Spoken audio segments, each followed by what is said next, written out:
Good morning and good afternoon, everyone, and welcome to the second session of Xenotopia Symposium.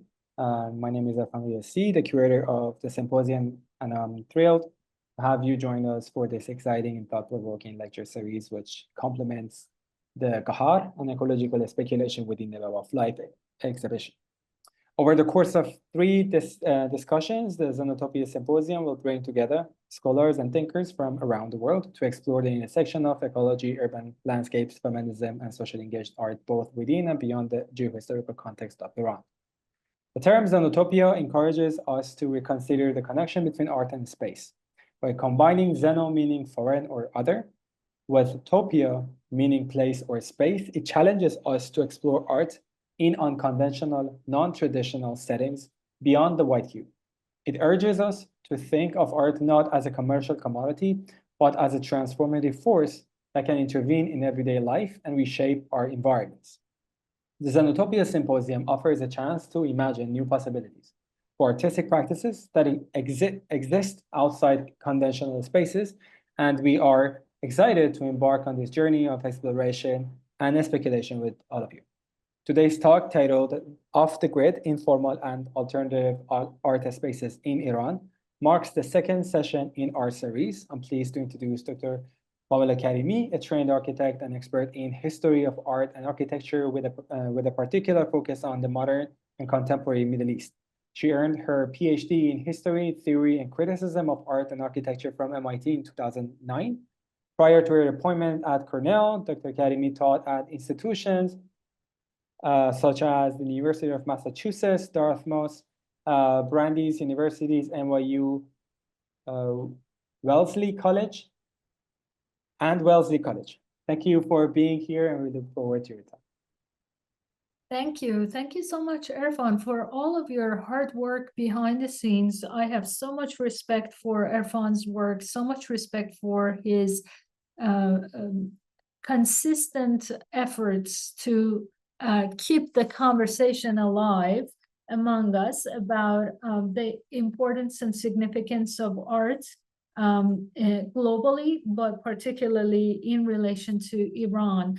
And so I'm very grateful and honored to be part of this panel this morning.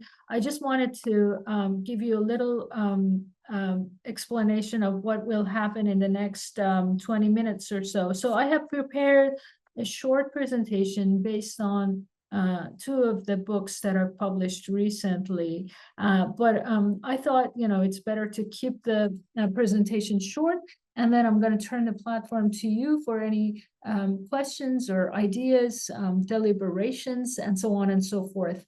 I also wanted to mention that I am aware that Iran's art scenes have changed a lot since I published my second book, actually third book, but the second in this category in the fall of 2024.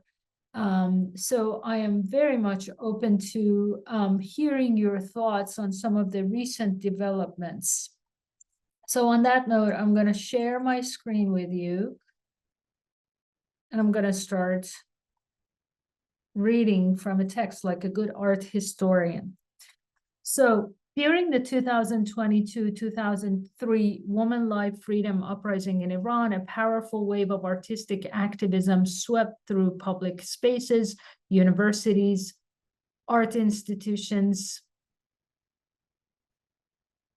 and other places. Both emerging and established artists risked their safety to participate in acts of creative resistance. But this movement was not spontaneous. It was built on years of rebellion and artistic expression. Iran's art scenes have long been a catalyst for change, with artists engaging in street performances well before the recent protests. A striking example occurred in 2011 when women dressed in bold red took over a busy intersection in Tehran. This performance paid tribute to a woman who, before the 1979 Islamic Revolution, stood at that same spot in full red attire, expressing her love and longing for a man she was waiting for. The reenactment of this woman's performative act was a bold intervention, especially considering that women in the Islamic Republic, at least at that time in 2011, were prohibited from publicly expressing their love and passion. A wide array of these works is documented in this book, which was published in the fall of 2022, coinciding with the start of the uprising. In this book, I show how Iran's alternative art scenes operate within a dynamic, improvised spatial framework, shaped simultaneously by historical constraints, ideological control, and the creative strategies of artists and architects. Drawing from critical spatial practice, a concept introduced by Jane Randall, this study examines how artists in Iran engage with space as a site of resistance. Influenced by many other thinkers like Michel de Certeau, Henri Lefebvre, and David Harvey, my approach aligns with critics that emphasize the agency of ordinary citizens in contested environments, rather than focusing solely on state-imposed restrictions. I explore how spatial improvisation, ephemeral interventions, and alternative infrastructures enable autonomy for artists, architects, theater experts, and curators within semi-regulated spaces. By the way, as some of you may know, this is a gallery which was built in the swimming pool of Iranian curator Feridun Av by Reza Daneshmir and his wife, Catherine Smirdanov. Global observers often describe Iran's art scenes as underground, reinforcing the binary of sanctioned versus unsanctioned spaces. However, this perspective oversimplifies the fluid, porous, and adaptive nature of alternative art spaces in Iran. Introducing Iran's third spaces, in this book, I argue that Iranian art oscillates between public and private realms, existing within the gray zones of partial visibility and what I call loose covertness, rather than absolute secrecy. Influenced by Jerzy Grotowski's experimental theater, Iran's pre-revolutionary arts festivals sponsored by the Shah of Iran, many artists deliberately choose unconventional venues, such as buildings under construction, derelict homes, dilapidated factories, domestic spaces with politically charged histories, such as covert homes of the Shah's era communists, and residual urban zones as sites of engagement rather than solely as refuges from censorship. Iran's alternative artists do not simply seek concealment within these loosely covert spaces. They also engage in spatial escape and ephemerality as forms of resistance. Asef Bayat's concept of quiet encroachment informs my discussion of artists who engage with natural landscapes, such as deserts, forests, and hidden gardens, as well as mountains and caves, as sites for experimental art and performance. These spaces, reminiscent of Cold War era Eastern Bloc and Soviet Union artistic retreats, offer temporary autonomy from surveillance and urban control. Iran's time-based art disrupts state-imposed narratives of permanence. Inspired by Guy Debord's notion of the tournement, ephemeral art in Tehran and other places as well, unannounced performances and street interventions momentarily reclaim urban space, much like Milan Nijak's projects in communist Czechoslovakia. These works challenge what I term predatory aestheticization and controlled beautification by the state. Disconnected from the global art economy, Iranian alternative artists often work in non-object-based ephemeral practices, urban interventions, and counter-mapping. These forms of engagement, rarely financially rewarded, align with Ernest Bloch's notion of hope as an essential driver of artistic agency. As I argue, alternative artists sometimes tap into elite patronage for communal benefit, recalling Eric Hobsbawm's concept of social banditry.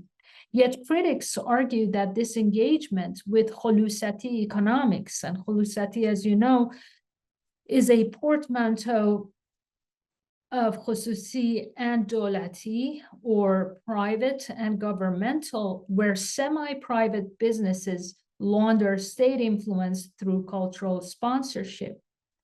So critics argue that these spaces compromise the autonomy of the artists. Meanwhile, Richard Florida's creative class paradox plays out in Tehran, where gentrification, driven in part by alternative art spaces, displaces communities under the guise of cultural renewal. Despite these contradictions, artists persist in reshaping Iran's art economy, navigating the tensions between resistance and complicity. In my most recent book, I explore how artists used their craft to challenge the regime. For example, one woman artist used her body by literally rolling through the streets of the conservative and religious city of Mashhad to reclaim public space, while another organized passers-by to untangle ropes, symbolizing community conflict resolution.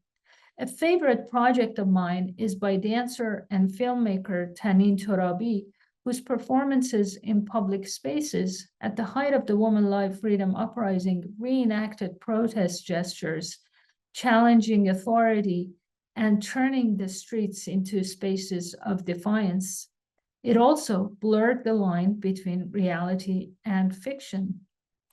Another is a group of political poets merging poetry with performance art, blending traditions like public recitations of Iran's legendary 11th century Book of Kings with modern practices of poetry jamming. Their name is Matrud, by the way, and there are some people who are loosely connected with Matrud. They collaborate with them at times, and Samira Yahyai is one of them. But the core group, Matrud, is consisted of mostly male artists. However, artists' involvement extended beyond guerrilla interventions. As the uprising waned, they turned to monumental works exploring spatial politics and women's treatment in public spaces. One installation set in a gallery garden open to the public exemplified this shift. A collaboration between a filmmaker, an architect, and an actress. The large-scale installation commemorated the uprising and the suffering of women. These long-term installations require permission from the Ministry of Culture and Islamic Guidance, an organization that functions similarly to the morality police, which controls women's appearance in public spaces. In this specific kinetic installation, the silent expression of actress Pantea Mahdiniya, conveying sadness, disappointment, horror, and intimidation, responded to the off-screen performative interrogations of filmmaker Mohammad Parvizi. Architect Mahsa Mahmoudi ensured that the installation highlighted Tehran's spatial politics. As viewers navigated the prison-like scaffolding surrounding the larger-than-life face of the actress, they experience a compelling urge to both empathize with the woman on the screen and break free from the confinement of the space. This immersive experience prompts viewers to engage in critical spatial practice, rehearsing for real-life scenarios. Beyond gender politics, the installation critiqued Tehran's rapid urbanization, highlighting how high-rise developments have eroded the city's green spaces and contributed to air pollution. The scaffolding mimicked the cranes of often unchecked developments, symbolizing both the state's control over space and the public's struggle to reclaim it. By inserting this artwork into Tehran's cityscape, the artists showed how spatial justice is deeply tied to both gender and environmental concerns. What I truly admire about Iran's creative community is their ability, honed over years of trial and error, to convey powerful messages while avoiding severe consequences. This covert language, however, is understood by the general public who have become adept at reading between the lines. As an architect, I'm always fascinated by how people engage with public space, and I want my readers to grasp the immense effort behind resistance in Iran. While protests may seem chaotic in media, my books reveal the strategic planning that shaped these acts of defiance. Iranian creative agents don't act impulsively. They strategically challenge power, drawing from a history of calculated activism. Even with most doors closed, they find clever ways to advance the pursuit of democracy. Thank you very much. Yeah, thank you so much, Pamela John. Fascinating. It's always fascinating to just listen to your presentations and know a different perspective on the type of artworks that are being created on the streets of Tehran and are not necessarily has no necessarily ties with the institutions in a sense, you know. In case anybody has any questions, they can either write it in chat or raise hand or unmute themselves, ask a question. I do have some questions, however. One is about the term that you just used and you've coined, predatory aestheticization. Can you please talk about it more and elaborate what it actually means?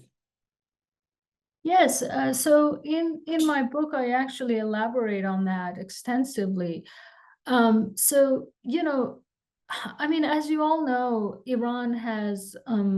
Iran's art scene and political scene has a lot of nuances. In other words, it's not, you know, a lot of people for a long time now, I think even the global community have come to understand that things are not that black and white in Iran, that there are a lot of gray zones in Iran and a lot of third spaces in which people operate and negotiate their way through the system.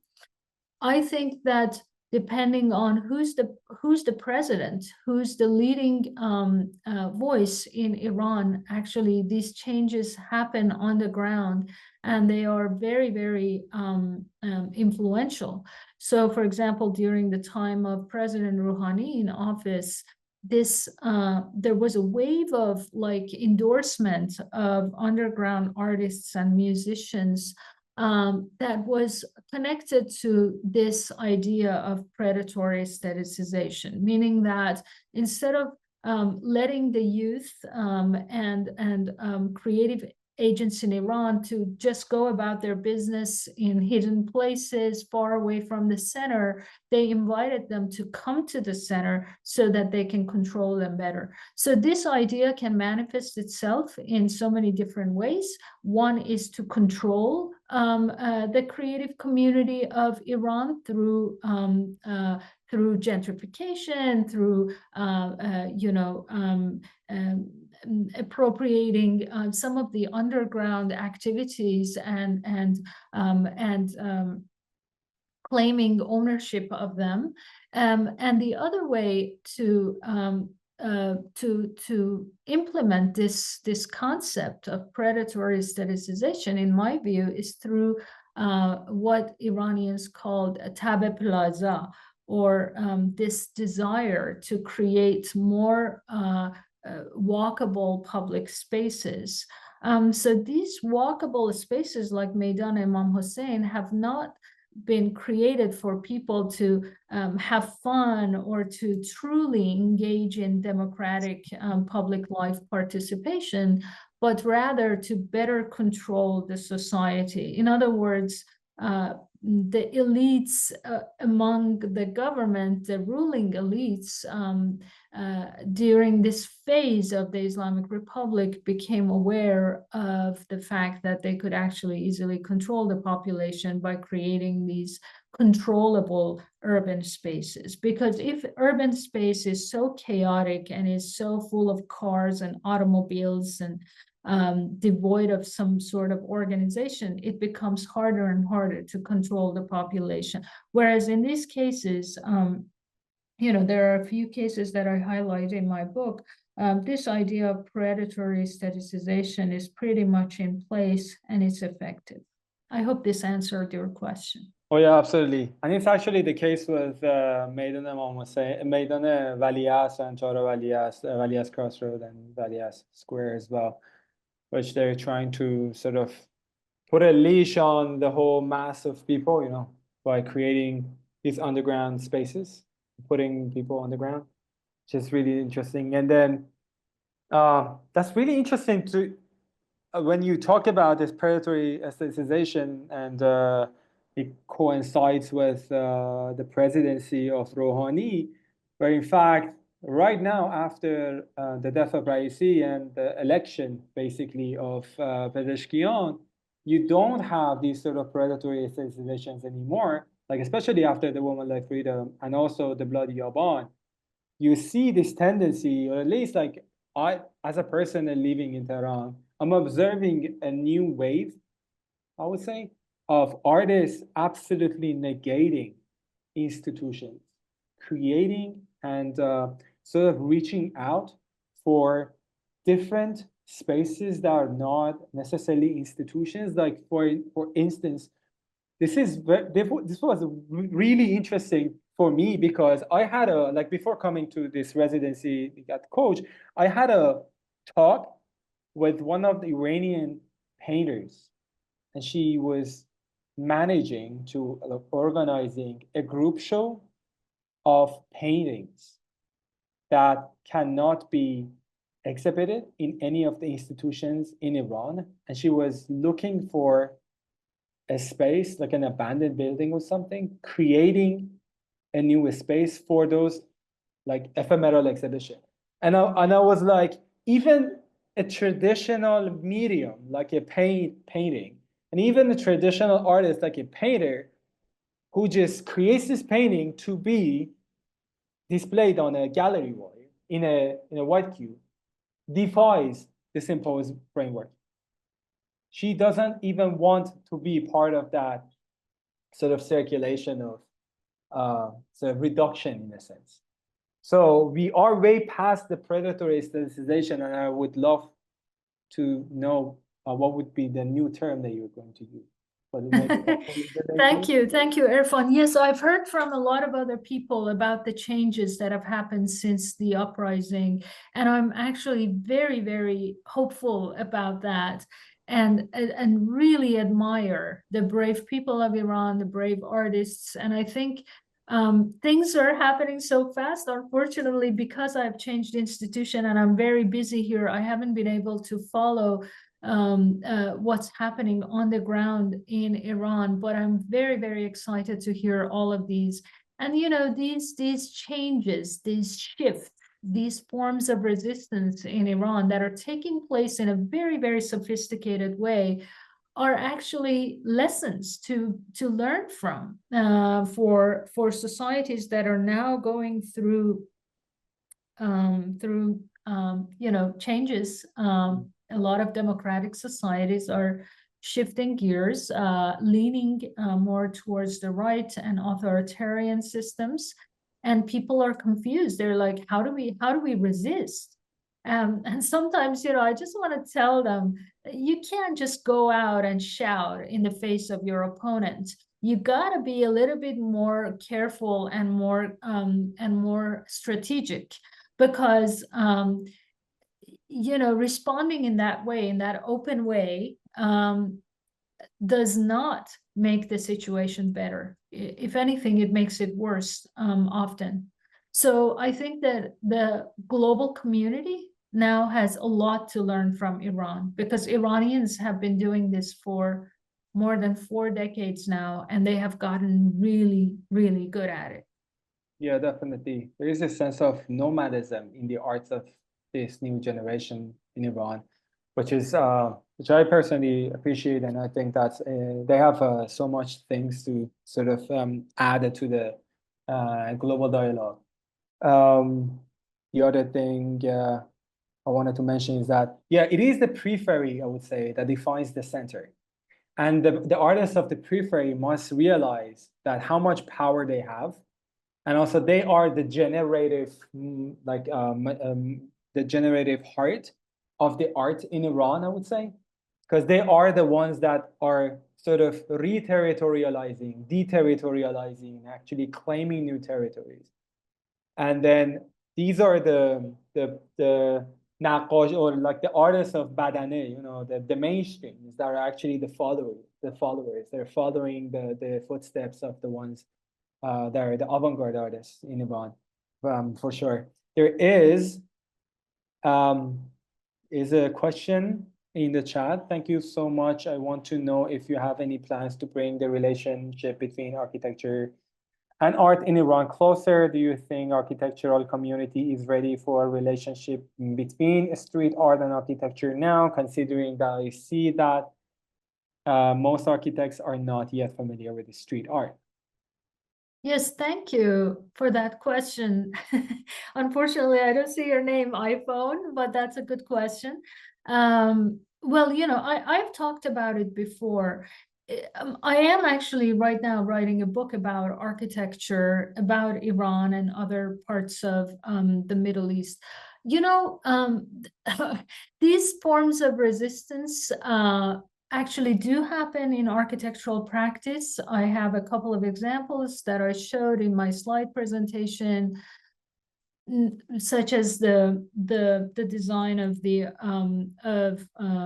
showroom in Feridun Av's backyard by Reza Daneshmir. But the thing about architecture is that architecture always remains a little bit more conservative. No matter what part of the world you are, architecture is more conservative. And for architecture, you need to read between the lines a little bit more, because architecture depends on funding.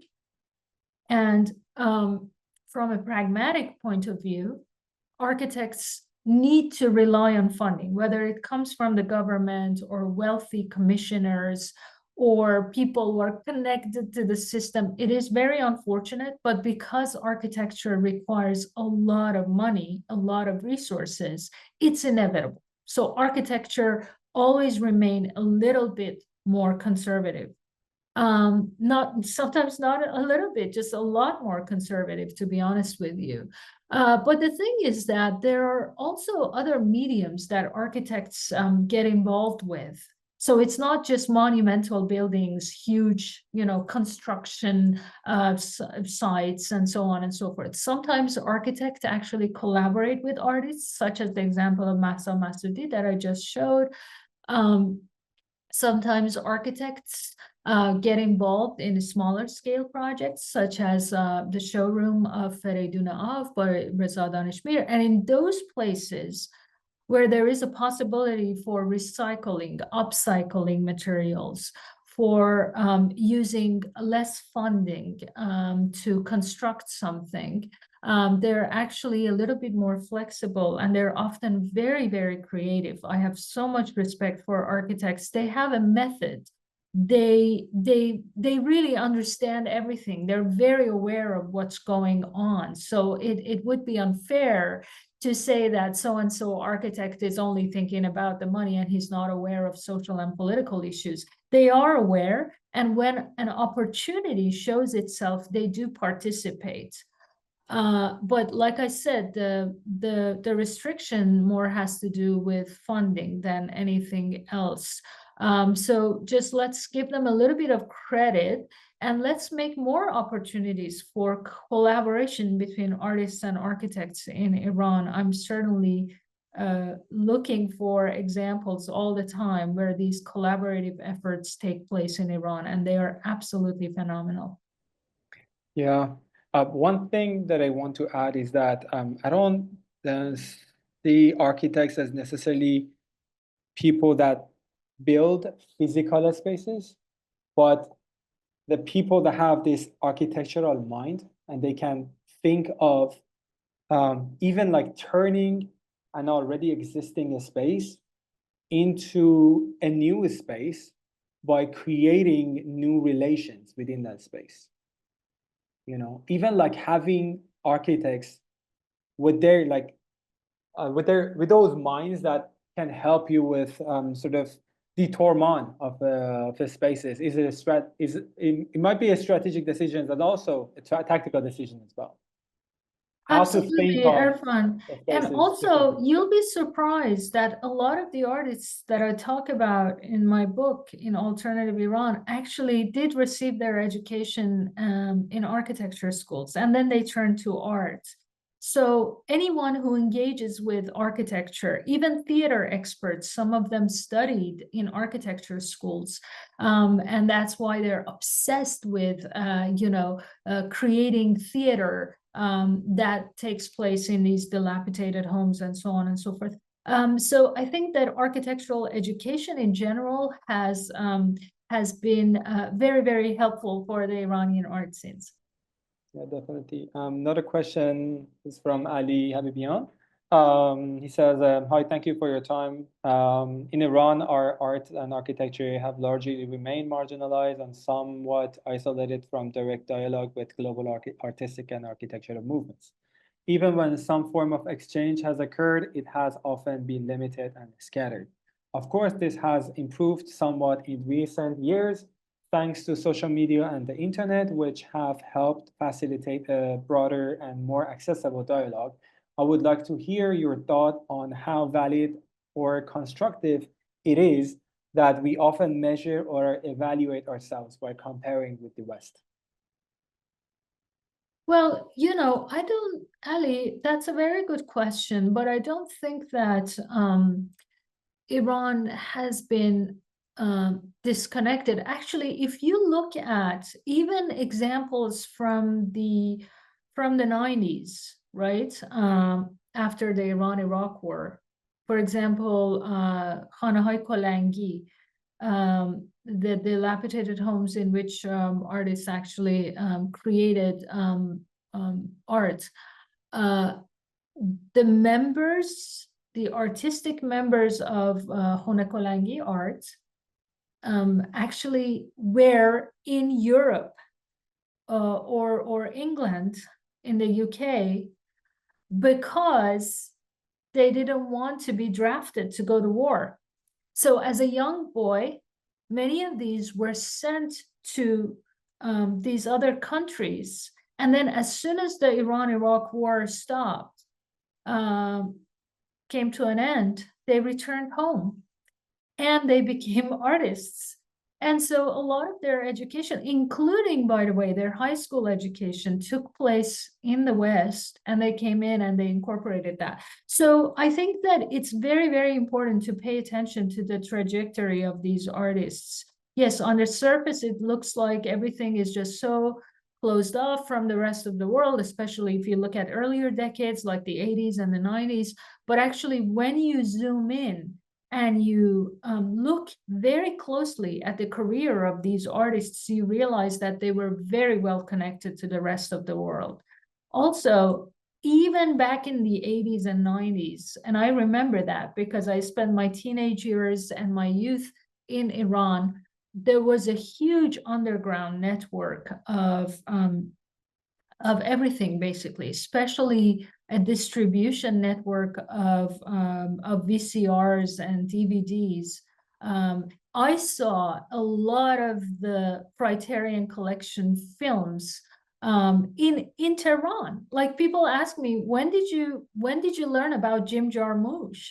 And I'm like, in Tehran, you know, of all places, I saw all these films in Iran. When I came to the United States in the late 90s, I was shocked how clueless people were about Italian neorealism and the French New Wave and so on and so forth. So I think that there is a certain, there are certain artistic categories and movements that resonated a lot with Iranians. You know, in theater, Jerzy Grotowski from Poland, in cinema, the Eastern Bloc cinema, as well as the Criterion Collection, the Italian New Wave, and the, the Italian Neorealism, the French New Wave, and so on and so forth.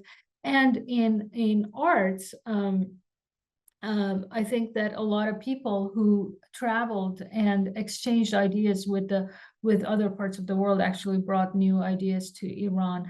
And so I don't think that Iran is disconnected. On the surface, yes, but there is a thirst. There is a thirst to learn from other cultures, other people, other communities.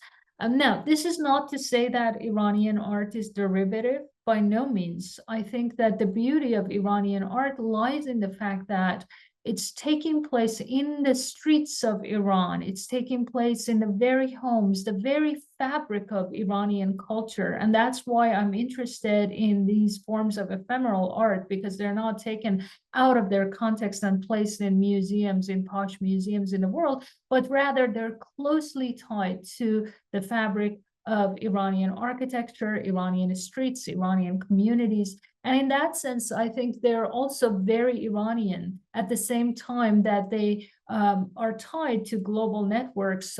They're also uniquely Iranian. Often we think that theory comes from, you know, the great Western thinker.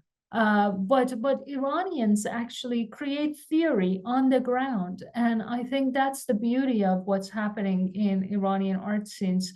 They create their own ways of dealing with a lot of problems that may be similar to the problems of other authoritarian systems. But I think that Iranians are very unique in their approach. Thank you, Pamela. I want to know how much of this institutional criticism approach in the Iranian art is related to post-colonial discourses. Is it related or not, you think? Okay, because it's such a like a huge question. Like everywhere I go in India, there is at least one question about post-coloniality. Yeah, I know. Because they have been very much influenced by colonialism, and they have like lived through it, and they have seen it through actually. So I just want to know like if there is any, or just is anti-institution sense of the art in Iran is very much like it's just anti-regime work. Well, you see, the the world is getting more and more complicated, and therefore I think it's time for critical theory people to pay attention to other forms of activism, other forms of resistance, not just, you know, marginalized poor people against colonial and imperial powers, but other forms of injustice, other forms of colonization, for lack of a better word. But whether we like it or not, the post-colonial theory is very, very dominant in the discipline, in any humanities discipline, really. So every time you talk about these things, immediately people wanna tie it back to colonialism. Iran has occupied a very, very specific kind of position, in that a lot of the post-colonial things, for example, you know, for example, the demand for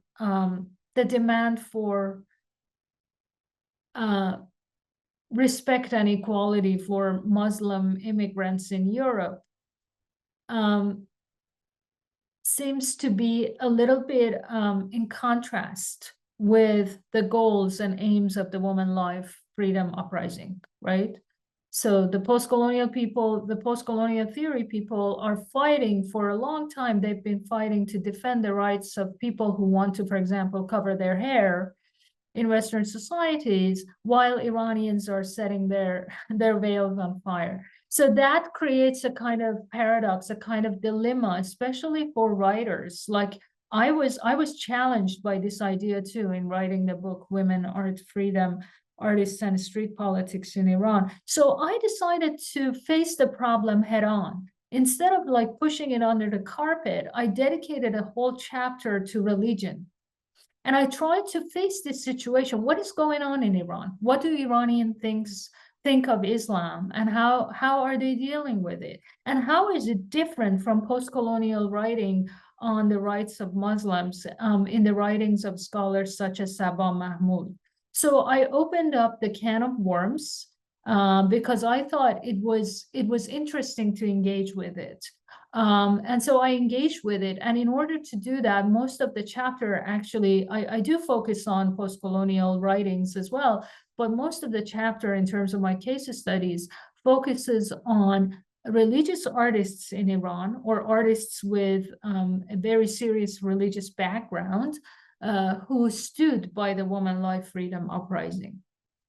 And while on the surface, it might look like something that is a little bit controversial, it actually, when you zoom in and you focus on the trajectories of these artists and you listen to their stories, you understand that this too was part of the movement, and they tried to cooperate and collaborate. And I think that what I learned from these artists is that regardless of your belief and your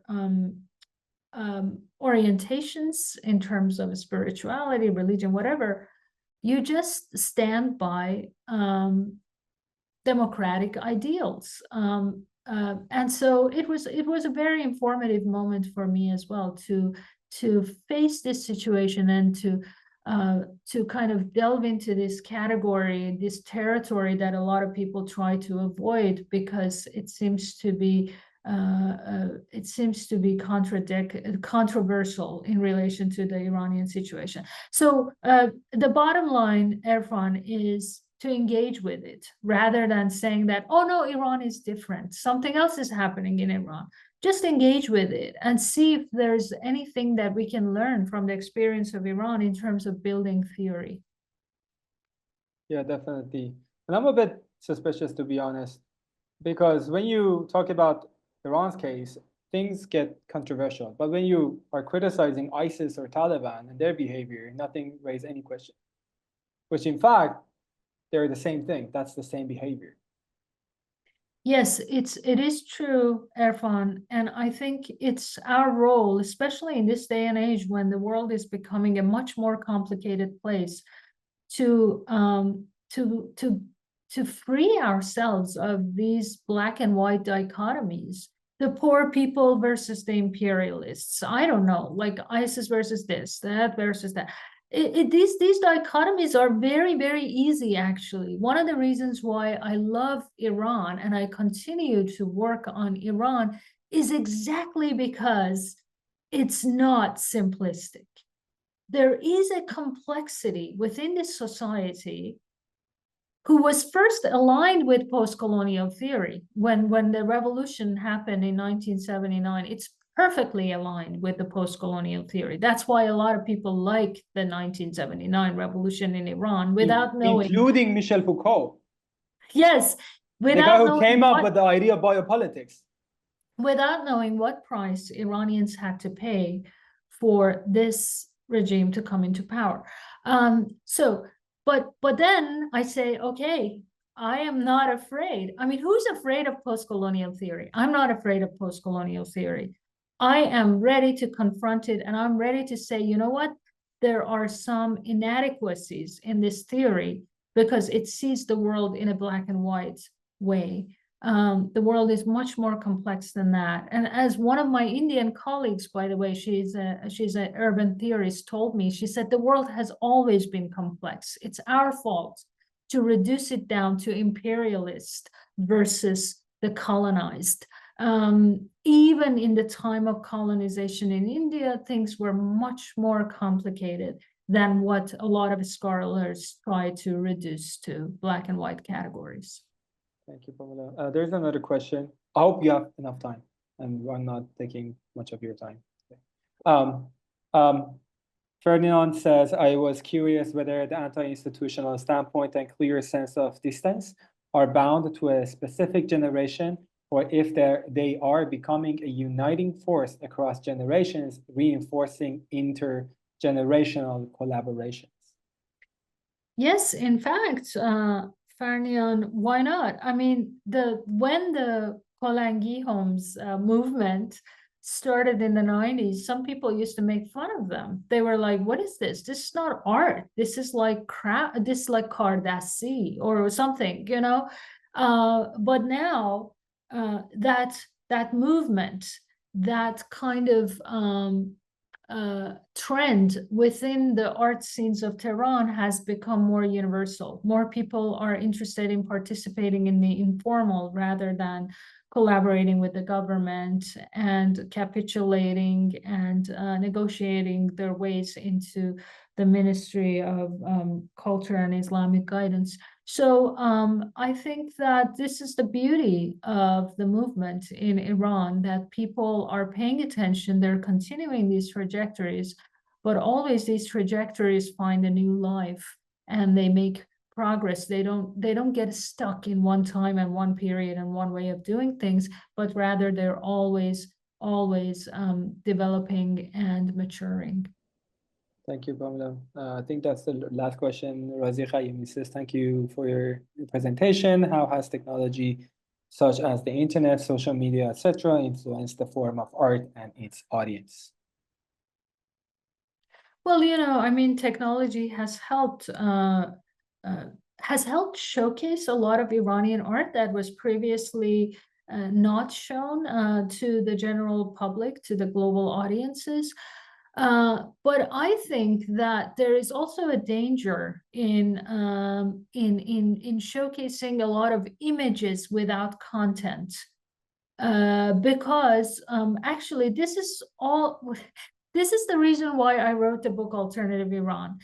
In one day in 2015, I came across a piece of writing on the internet about Iranian underground art scenes, and it was all about the off theater place in the Fatemi Square, this underground bathhouse that became a venue for experimental theater group of. And this French photographer actually called them all underground, Iran's underground art scenes, and so on and so forth. And I was like, is it really underground? And so I started investigating, and actually I realized that it had permission from the Ministry of Culture and Islamic Guidance and a lot of other organizations. You know, those of you who are in Iran, you know how many permissions you need to get from different organizations, sometimes from the Miras Farhangi, sometimes from the organization, the police even, you know, and so on and so forth. So then the question hit me. So what's going on in Iran? Things that look like they're taking place in the underground and away from the eyes of the authorities actually have permission. So that became an idea for me to write this book, an excuse to speak about the complexities of Iranian art scenes. And I think that's very, very interesting because, again, it defies this simplistic idea that Iran is consisted of two separate groups, the people and the government. The scenes are much more complex, and I think that social media often misses a lot of these things because it comes with one bold image and one single caption without getting into the details of what's happening on the ground. So for me, it was very, very important to open up these discussions. A lot of people were against the idea of me featuring the work of Mohammad Parvizi, Mahsa Mahmoudi, and Panta on the cover of my book, Woman, Art, Freedom. They were like, oh no, this does not represent the uprising. You need to just put in some like graffiti on the wall or something like that. But I refuse to do that intentionally, because whenever people think of art and revolutions or art and activism in Iran, they think about graffiti. I don't want to do that. I want the people of the world to know that much more complex approaches are available in Iran. And by the way, the project by Parvizi was open to the public. You did not need to get expensive tickets to attend the talks associated with it and to experience the whole installation. I want the people of the world to know that art is more than graffiti, more than like holding a placard and standing on the side of the street. I want the people of the world to know about the complexity of Tanin Torabi's work.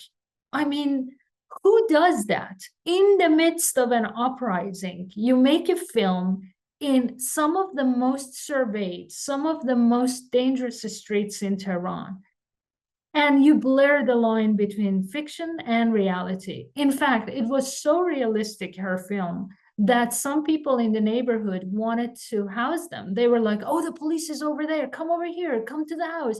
And they were like, oh, we're making a film, actually. This is not the actual protest, but it was the actual protest too. And it seemed so.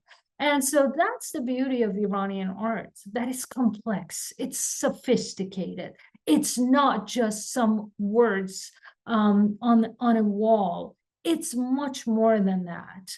And anyone who says that, oh, activists do these kinds of things too, you don't need to have an art education to do this, I would negate them, because the form of engagement that you see from artists is much more complicated and much more sophisticated than simply, let's say, taking off your scarf and standing on the side of the road. So for that, I really admire Iranians for using the skills that they learned over years in their art education. And they are using those skills in their activism. And that's the most beautiful thing. That's the most sophisticated thing that a human being can do.